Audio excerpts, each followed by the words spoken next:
Welcome to ABC Behavior Training's podcast, where our goal is disseminating the science of ABA to everyday behavior analysts. We do this through resources like our BCBA planners, hour tracking sheets, report writing package, and more.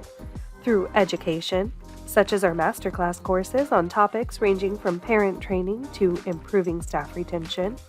And through our supervision program, which serves students earning their fieldwork hours, as well as new or established BCBAs looking for mentorship. Be sure to check it all out at abcbehaviortx.com. I am your host and founder and CEO of ABC Behavior Training, Melissa Druskis. Now let's get into today's episode. Hey guys, thank you so much for joining me today. The behavior crew has been on a little bit of break with getting back to school craziness and reestablishing new routines, but we are back with our weekly podcast. And if you are a member of the behavior crew, everything is set up there for your CEU'S, your resources, everything else that you were getting every month. And if you are a pro level member, and you can go onto your dashboard and there is an extra special gift for you under the coupon section for our little break that we had last month. So let's go ahead and get into our topic. This month we are continuing to cover the topic of supervision of BCBA trainees, which is a topic that I am really passionate about. That is kind of how I started ABC Behavior Training, with doing distant supervision, because I knew there had to be a better way to provide high quality and effective distance supervision to people that might be coming from outside the field or just didn't have access to supervisees or supervisors in their workplace. So that's kind of how I got started, and still one of my big passions today. So we're going to be going over some frequently misunderstood requirements of supervision for today's talk. So there is, of course, the BACB Handbook. There's a BCBA and BCABA version. I am going to be focusing on the BCBA version because a lot of it is the same if you are, either providing supervision to, or if you are a supervisee that is becoming a BCABA, just make sure you look at that handbook to see the difference in specifically like the hour requirements that we're talking about today. But you should absolutely be very familiar with this handbook. It doesn't matter if you're a supervisee or a supervisor, you need to know the handbook. And if this is not something that you are familiar with or you need a refresher, I have an intro to supervision course. It's just like a 1-hour course. It's basically an orientation that you should do before starting supervision. And that's on my website. I'll link it below, as well as the other resources I talk about today. But that really just goes over the handbook, like ethical stuff. I do an orientation before I start supervision, or really just at the beginning of supervision. It does count towards supervision, the orientation that I do. But that is really vital to make sure that everybody's on the same page. Everybody understands what they're tracking, what the expectations are. And again, it's all really clear, pretty clear from the BACB. Obviously, it's not 100% clear, or else I wouldn't be having this topic today of frequently misunderstood items. So definitely check that out. That's what I'm going to be referencing throughout this talk. So let's go ahead and just get started. Obviously, I'm not going to cover everything in the handbook related to supervision. Again, check out that intro to supervision course if you do want something more thorough. But I mostly want to start with the requirements, the hour requirements for the different fieldwork types. So there's 2 different fieldwork types that you can follow. There is the supervised fieldwork, which I am considering like just the regular one. And then there's the concentrated supervised field work. So that's a much more intensive program. Now, you can choose either one. Obviously, this has to be a discussion between the supervisor and the supervisee, and you guys have to agree on it.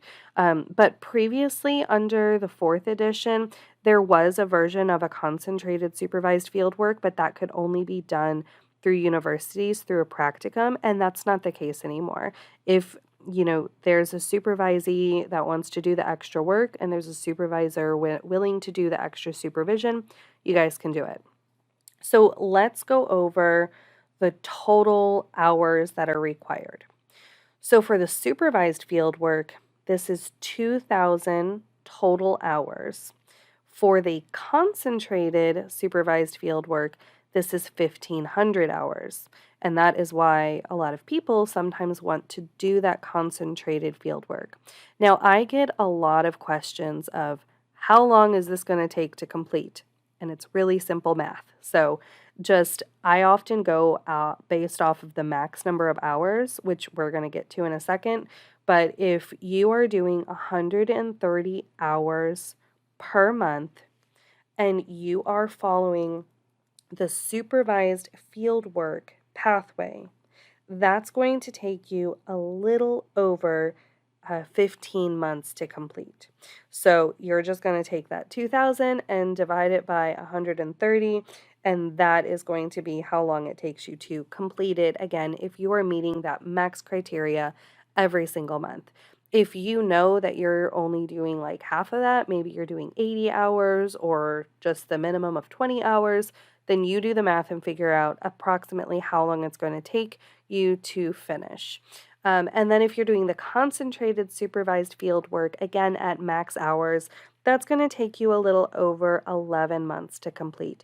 So doing one versus the other, it's going to save you about 4 months of time, again, if you're doing that maximum amount of hours.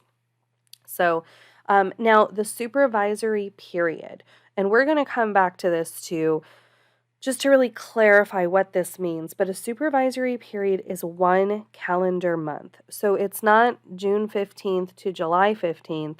It is June 1st to June 30th. It's just that calendar month. There is no changing that. There's no carrying over or adjusting for other months. It's a calendar month. So really simple, easy to understand. And now your fieldwork hours per supervisory period, so that is per month. What hours can you get? You can earn up to 130 hours per month, and that includes supervision hours. So if you're doing 130 hours, you're actually going to be claiming 123.5 hours, and your supervisor, if you're doing that supervised field work, which is 5% supervision, your supervisor would be doing the 6.5 hours, which of course are going to overlap with what you're doing as well. But it's not that you do 130 and then you get to count an additional, 5% on top of that. 130 is the max, that's the cutoff. And then the minimum number of hours is 20 hours. So if you have less than 20 hours for that period, you're not counting that month. And then we have number of contacts with a supervisor per supervisory period, and these are real-time contacts. So for the supervised field work, which is that regular one, 2,000 hours, that is 4 contacts per month. And for the concentrated, that is 6 contacts per month. And there is really no duration or anything like that on here as far as, how long those contacts need to be. But those are just the real-time contacts that you are having between the supervisor and the supervisee. And then we have a requirement for observations with a client per supervisory period, so that's per month. And for both fieldwork types, it's just 1 observation. That is great if you can get more observations with your client per month, but the minimum is 1 observation. And now we have the supervision percentage per month, and this is where we have, again, some differences between the 2 fieldwork types. For supervised fieldwork, it's 5% supervision hours. So again, if you're doing the max number of hours per month, that's going to be 6.5 hours. Now, if you are doing the concentrated supervised field work, that is 10% supervision of your hours. So if you are doing the max of 130 hours, that is going to be 13 hours of supervision that you need every month. And that is a lot. So depending on what your setting looks like, if you are paying for your own supervision, that can add up. So although you do get to finish a little bit faster, sometimes that additional 10% supervision hours, that can be something that you want to consider. Now, when we're looking at supervision, you can have individual supervision or group supervision. Group supervision is anywhere between 2 and 10 supervisees that are also in that group. So group supervision cannot be more than 50% of your supervised hours for that month, for that supervisory period. So if you are doing that 6.5 hours per month of supervision, if you are doing the 5% supervision, then you can't have more than 3.25 hours come from group supervision. So again, that's going to be a cutoff, no more than that 50%. And then unrestricted activities. So this is the same for both the regular field work and the concentrated one. You need to have at least 60% of your hours spent in unrestricted activities. So 60% or more. Maybe you are in a setting where you do like all unrestricted hours, which is great because sometimes that is the hardest thing for you to be able to get in a lot of settings. But that's fine. It can be 100%, it can be 90%, it doesn't matter as long as it is at least 60% and you meet all those other requirements. So those are just the hourly requirements for the two different types of supervision. So you should be really familiar with that, understand what the requirements are, look at this on a monthly basis to make sure that you're meeting these requirements, because if you're not meeting these requirements, that's going to be a problem and you're going to have hours that are not counting. So then we have a combination of the types, which is something that you can do too. Maybe some months you do the supervised field work with the 5% supervision, and sometimes you do concentrated with the 10% supervision. So that's fine if you have a combination. You just want to make sure that you're adding it up correctly, because you're then basically going to be somewhere between the 2,000 and the 1,500 hours that you're looking for your total. So the concentrated supervised field work is going to have approximately 1.33 times the value as the supervised field work. So you want to multiply that concentrated field work by 1.33. And then when you're looking at that, again, that's just for your calculation. Like, don't actually multiply that and put that on your fieldwork forms that go to the BACB. But just for your calculations, if you multiply that by the 1.33, then you can look and make sure that you are hitting that 2,000, because you've already adjusted for the concentrated field work. So just make sure that you understand that difference between the different types, and if you are doing a combination, that you're using that multiplier. Now let's go over a few misunderstandings that can come up through supervision. And honestly, there may be more than this. These are just ones that I encounter a lot through my supervision, or I have people come to me that, just know that this is my thing, that I do a lot of supervision and have questions about. So one of the biggest surprises that I hear from people, especially supervisees that might be coming to me for supervision to get more unrestricted hours because I have my whole curriculum that I use.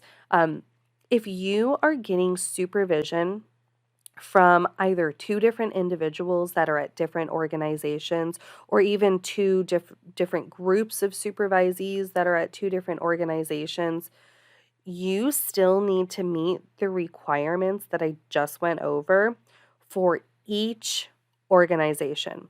So let's step back and take a look at like what does it mean to be within an organization. So let's say that you work for an ABA company and you have three different supervisors there and they're all providing you with supervision. That is fine. They're all going to fill out one form. They're going to fill out the organization form for you. They're all under the same roof. They're all under the same company. They're all, together. So between the three of them, or really however many people you have supervising you, between the three of them, you still need those four contacts, one observation, and that 5% supervision. So that's all fine. But now let's say that you want to increase your unrestricted hours, not really get a lot of unrestricted hours from that company. So you are going to look for some remote supervision. Maybe you're going to come to ABC behavior training, get some supervision from me, and you're like, I only want to meet with you like once a month and only focus on unrestricted hours. Well, that is not possible because I am a different organization. I don't work for your company. I'm going to fill out a different form. So you still can't go beyond that 130 between both different locations, but you then still need, with your company, you need those four contacts, one observation, and 5% supervision. And then with me, you also need four contacts, one observation, and 5% supervision. So you can only combine those things when it's within one organization. If you're getting supervision from two different groups or two different organizations within that month, you need to meet those requirements with each organization or each person if they're at two different companies, or basically if they're going to be filling out two different monthly verification forms. So that's something that surprises a lot of people, that they just think they can like add on that. But unfortunately, you cannot do that. Same thing for group supervision. Like you can't just come to me or to somebody else and just get group supervision, because then you're not meeting like any of those requirements. And then your, supervision it's going to be 100% group supervision, which isn't allowed. So just remember that it's totally fine. And actually, it's really valuable to work with different supervisors. And you absolutely should be reaching out to other people if you are not getting quality supervision at the place that you're at. But just keep that in mind. And it's totally doable to do that. So just because you have to meet these requirements for both organizations, that's okay. You can get that client observation and you can get those four contacts in. Again, there's not like time limits on, each contact has to be 1 hour. So it's still definitely doable. But you do want to make sure that you're aware of that if you are pursuing to have different supervisors that are not all under the same roof. So that's one of the most common surprises that I see when I'm talking to uh, supervisees that are kind of going through this process of getting additional supervisors. Another issue is those of you that might be coming from the fourth edition. So, fourth edition task list, that was a few years ago, was in effect. And if you didn't finish your hours and pass the exam and everything under that one, and then you've had to transfer over to the fifth edition, your hours are not necessarily going to transfer over seamlessly. Months that you have that may have counted under the fourth edition might not count under the fifth edition, specifically because there were changes in the number of supervision contacts. Now, previously under the fourth edition, there were actually an increased requirement in the client observations. So you likely would have had more than the one. But for those contacts, it was not four before. So if you do not have enough of those contacts, or if overall, throughout the whole experience, your unrestricted activities are not at the right percentage, that's going to cause some problems with it carrying over. And you might have some months that don't count, or you might have to count some partial months. So just be aware of that. Whenever I have that happen, I have my supervisees, because I have I, used to have my fourth edition hour tracker, and now, of course, I've updated it to the fifth edition, which will like pop up different colors and give you notices if stuff is not counting based off of the fifth edition supervision requirements. So I have them transfer all of their hours into the fifth edition one, and then we see what colors are popping up, where it is that maybe they're not going to meet those requirements, and then figure out if we need to like do a partial month or what that looks like. So I do recommend that you really look at that instead of just assume all of your hours are going to transfer over and then you get to the end of your supervision and you still need like 500 more hours. So just be proactive in that and look at that sooner rather than later. And then we have partial month calculations, kind of what I was just talking about. If you do not work for a full month, or don't acquire enough like supervision or contacts, you can claim a partial month. But it has to be an actual partial month by the dates. You can't say that, I worked sporadically throughout the month, but I didn't get enough, supervision, so I'm going to just like cut half of my hours until my supervision percentage equals 5%. Well, you can't just like randomly cut your hours. Basically, you need to cut weeks off. So if you're going to do a partial month, whether it's because you didn't work or because you're adjusting for hours that you didn't receive, you actually have to chop those hours off of those weeks. And unfortunately, that's not always going to work if you're trying to adjust for your supervision or your lack of supervision. So let's say that you want to claim a partial month. It really needs to be by the dates. Like maybe you're going to say, okay, I need to cut off some of my hours that I'm claiming. So my supervision percentage increases. So maybe you're going to cut off the 1st through the 15th. But none of your hours, even if you had supervision during that time, can count. It's like you did not work those. You're not claiming them. You're not saying that you did anything for those times. So it has to be very much by the date where you're just chopping that off and like it did not happen. Like you're not claiming anything for that. It can't just be that you're just going to randomly cut out some hours from here and there to make your numbers work, because if you get audited, that's likely going to be a problem, because that's not really a way that you would want to calculate your partial month, because when you're doing that prorating, the BACB is going to need to see some logical evidence as to how you prorated it, and if you're just like picking and choosing from throughout the month, that's not going to work. So partial months need to be very clearly by the date, with a set cutoff period.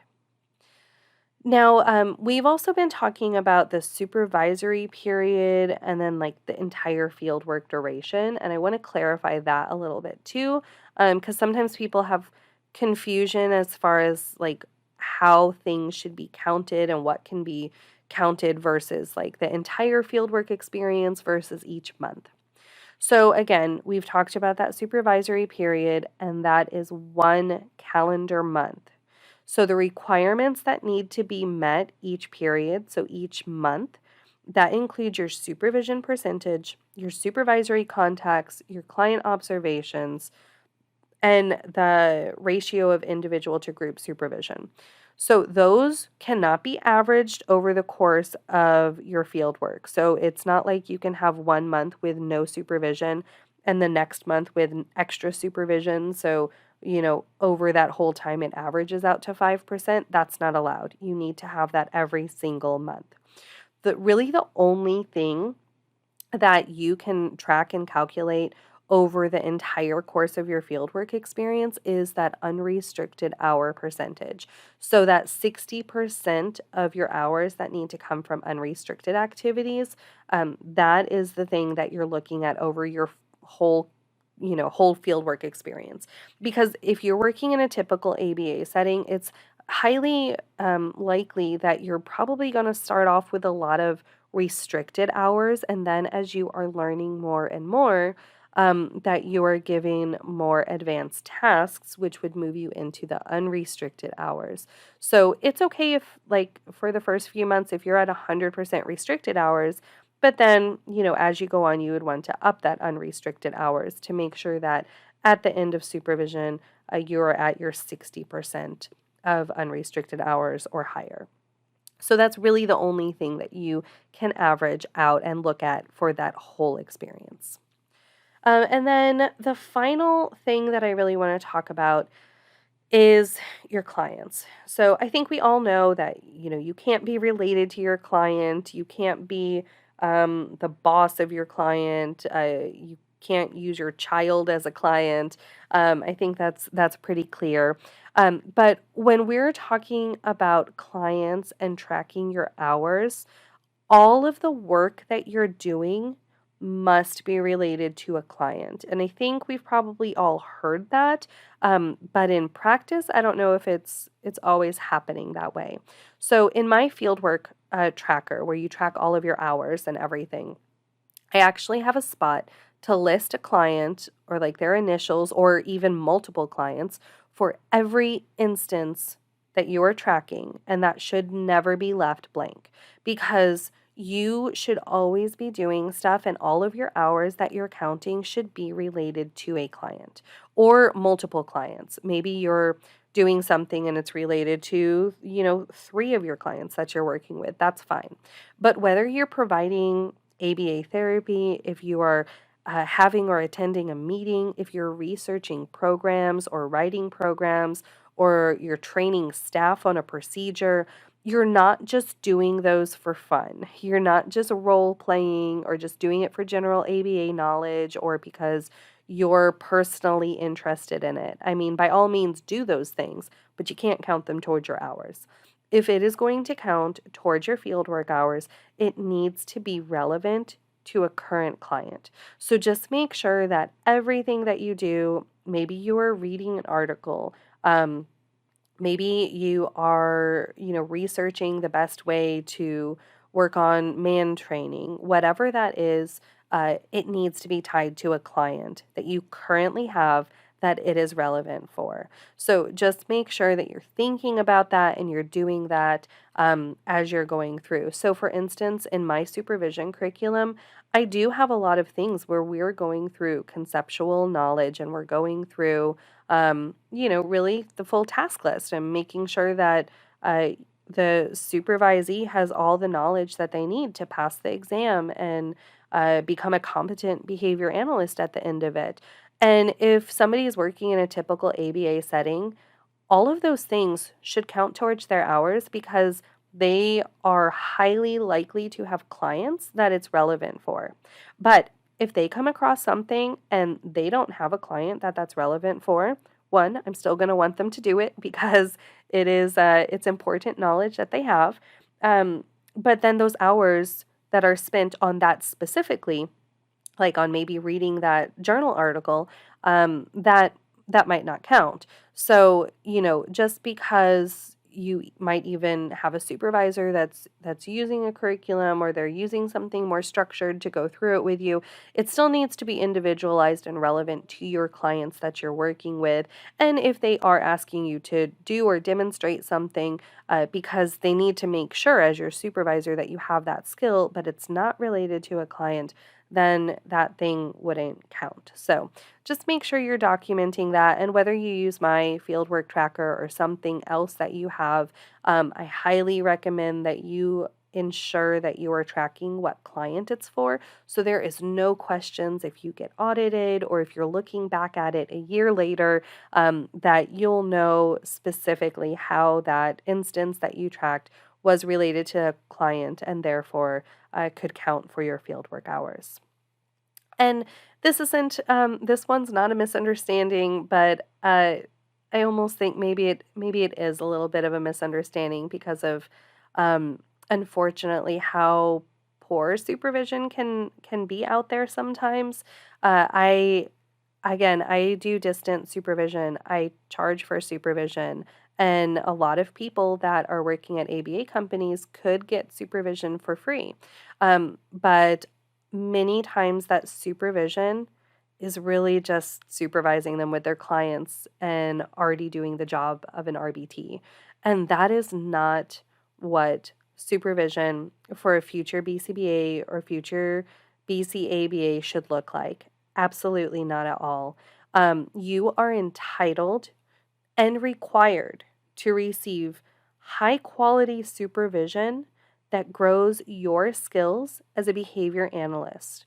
It provides you with detailed feedback and guidance, and it should prepare you to have the applied skills that are needed to pass the exam and enter the field as a confident and competent behavior analyst. Now, if you are not receiving this type of supervision, unfortunately, again, I hear it from most people that I talk to that it is difficult to find this kind of supervision. But definitely advocate for it. Advocate for yourself with your supervisor, with whoever you have around you, because as behavior analysts, it's our ethical requirement to provide this type of supervision for you. If we continue to have, generation after generation, and I'm using that term loosely, just like, you know, each each next onset of behavior analysts that are coming into our field with, very minimal supervision, without training on how to do parent trainings, without the guidance on how to do assessments, write goals, not just pick the goals out directly from the assessment areas that were missed, how to conduct an FA and actually change behaviors. This is very bad for our field as a whole. We should have high quality analysts entering our field, not people that just know the procedures, but not really understanding the why and the analytics behind why you're using that. And that is not really the fault of the supervisees. If they're not given these opportunities or don't even know that these opportunities should be given to them to have this experience, you should be really confident in everything that you need to do as a BCBA when you're done with your supervision field work. You're not going to be expert on it, but when I say confident, I mean like entry level confident. Like you could go in there and you could do it. Maybe you have questions, maybe you still need some support. You aren't going to go and train people on it right away, but you should feel okay going in there and doing it. However, we have so many behavior analysts that enter the field without any of this experience. They've just worked as a RBT, or maybe they've worked in a school.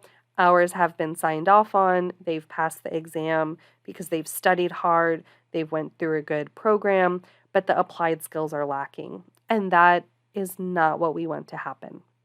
So if you are not receiving good supervision, advocate for it, ask for it, be specific of what it is that you need and that you think is going to bring you up to make sure that you are a good BCBA when you're done, that has the skills that you need to. And if that still doesn't work after you are trying to advocate for yourself, it might be the time to seek out a new opportunity for supervision. That does not have to be with me. There's a bunch of supervisors out there that are providing high quality supervision. There are companies out there that are providing high quality supervision. It's just not all of them. If you are interested in supervision with ABC behavior training, my next supervision cohort is starting not August. We are getting out of summer. It is fall. So it's starting October 1st, 2023. So definitely you can check that out at abcbehaviortx.com if you are interested. And if you're a BCBA and you're struggling to provide the kind of supervision that you know you should be giving because you are a BCBA, you have overwhelming caseloads, you have assessments, meetings, more a ton of stuff on your plate, and then you also have supervisees that you're trying to supervise, definitely check out my supervision masterclass and my behavior analyst supervision curriculum, which there's a book set version and then an online version. And it's really going to provide you with all of the guidance and tools that you need to provide high quality supervision with really no extra effort on your part. And I know that sounds crazy. Like, how could you provide such good supervision without extra effort? But the curriculum that I use, it has all the materials in there linked that you can, direct your supervisee to. It has conceptual assignments to make sure that they understand the material. It has applied assignments with grading rubrics. It has answer sheets for everything, teaching tips, mock exams, evaluations, competency assessments. It literally has everything that you need. You do not need to spend hours planning your supervision. You just assign the sections that you want to your supervisees. You could go in any order. You don't have to follow the order that I use. But really, it just makes it so much easier. And honestly, that's why I created it in the first place, providing supervision to so many supervisees from all over the world for almost the last 10 years. Really, since I've been a behavior analyst, this really made that process a lot easier for me. So it can also make it a lot easier for you, because I know that we are overloaded with a lot of stuff that we have on our plates. So it's also not often that we want to provide supervision that's just signing off on hours. We want to train the new BCBAs coming into our field to be very high quality. But it can be hard sometimes when you are really overwhelmed and trending towards burnout. So this makes it a lot easier for you. But hopefully this cleared up some of the misunderstandings of the supervision requirements from the BACB. Again, you should definitely check out the handbook. It's on the BACB website. Also, you could just Google BCBA handout, and it's going to be the first thing that comes up. Make sure you stay up to date on any new changes or requirements that they have through their newsletters. All of that is really vital to make sure that you're providing high quality supervision, that you are providing supervision that's within the requirements that the BACB needs, and you don't want to have a misunderstanding, get to the end of supervision, and then you have a supervisee whose hours are not counting or they're missing out on some hours. So go check those things out. I'm going to put links below. So wherever you're listening to this podcast at, you should see the links below that are going to take you to those resources that I've mentioned, and also to the handbook. So hopefully that's helped you out. And I look forward to seeing you guys again next week as we continue on our topic of supervision.